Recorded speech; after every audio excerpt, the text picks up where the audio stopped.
Hey, so I thought I'd take a quick second right in the middle. If I don't generate much sweat these days, but I got a little bit going. I'm in the middle of some much needed garage cleanup. And I'm not going to pan around for you to take a look at that. So I'm holding this thing here, but I'm, I'm on the ladder because I actually got to get up in the attic. And I ain't looking forward to that. Anyway, um, by the way, Andre LifeWise here. If you by chance you're on YouTube watching this, go ahead and give me a like, click the notification. If you hear anything you like, do me a favor and leave a comment, hashtag LifeWise. Or if your comment is just LifeWise, I'd appreciate it. That let me know you might have got something.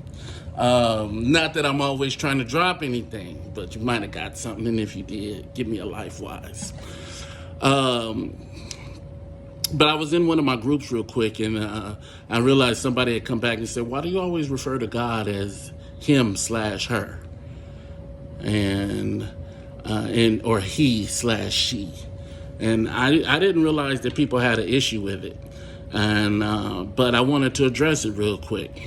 And the reason why I particularly say he/her is because those are pronouns that we've given God. God, the word itself, is a name that we assign God, right? God didn't assign his name God, or her name, excuse me. God didn't assign his name to be whatever it is in any language, or her name. I always have to double back and say both because I don't feel comfortable just saying his and him, right? And that's because for this reason. If God existed, which God did, before those pronouns and before the proper nouns that we've given God, then we have no idea what God wanted to be called, right? And so before sexual identity, God existed, right? Sexual identity is a life form that determines sex, that determines he, she, his, him, etc. Well, before that, God existed. Before anybody could speak English and say, God has blessed me. Well, God had a name before that, or an identity before that, and we've just assigned God with that classification or that name. And now in the Bible, biblically, there is a place where God refers to himself or herself as I am. And I've heard people quote that, I am. All right. But guess what? I am, if you really want to do some study, I am doesn't mean anything. I am. I am. You have to go a little deeper to get what is being said there, right? So I am, which I like it because I am is saying a whole lot. But what I believe God was saying there, or what is determined that God is speaking, saying there, is I am. And then if you think about what I am is, which is nothing, it's something describing the next words. It's the next words that defines who and what God is. And the words that you can put after I am is everything.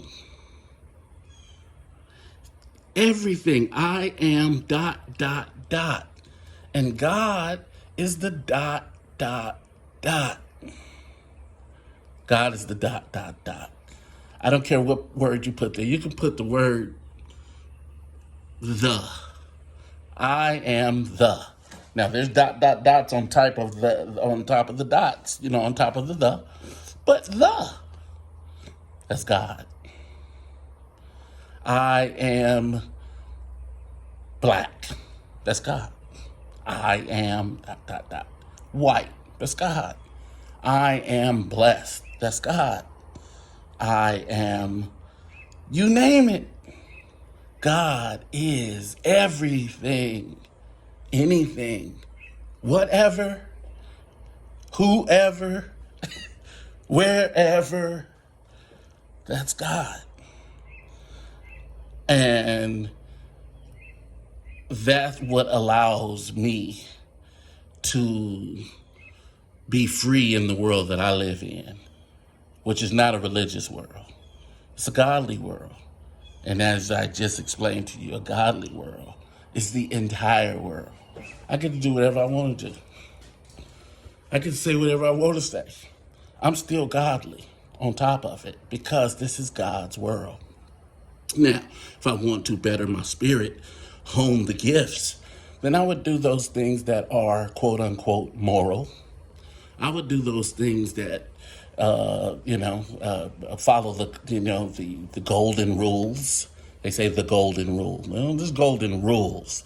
And one of them, yes, does happen to be doing to others as you would have others doing to you. But there's a lot more, and they're all golden. But yes, if I want my life to be enhanced at its greatest height, then yes, I would follow those golden rules. But following those golden rules have nothing to do with me being godly. Me being God, me sharing in what God wants me to share in, because all of it's God. And it can't all be God if I ain't God, if you ain't God, if we're not God. Okay? So anyway, I know I went deeper than just explaining what it was that I was saying, but that's why I say he, she, because I don't want to get into a battle of, you trying to tell me what the Bible said that God is. Listen, God existed before the Bible. God existed before the pronouns, the proper nouns. God existed before everything that we know here to be here. That means God had an identity far before us. And, we shouldn't put ourselves in a place of authority to be able to tell God who he is. Or she, excuse me. God, you are a he. And your name is God. That's what I'm going to call you. I'm calling you God. That's your name, young man. Like, okay. I'm sure God has no problem with it as long as you're doing, like I said, I'm not going to get into all that because we're going to get religious there. And that's something I try to stay far away from. Because whatever you do is godly. Do you. That's what God wants you to do. You, whatever that is. All right? Now, you want to be the best you can be? Yeah. Watch those things that can go against what is in the best interest of your own personal spirit. I know that sounds religious too, but, we do have spirits. When this body is gone, there is something else inside that will dissipate.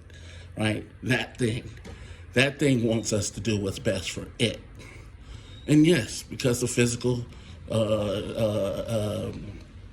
we have to do what's best for our physical bodies as well. Like, we don't run in the fires. We don't dance and play and bathe in fire. Why? It's going to burn up our skin. Right? So we have to do what's best for flesh too. Right? So I can go on and on and on, as you can see. But I just wanted to address that real quick. Anyway, hopefully you give me a like. Put me on your notification in case I got another brainurism. And I'll go ahead and chime in, put something on your mind.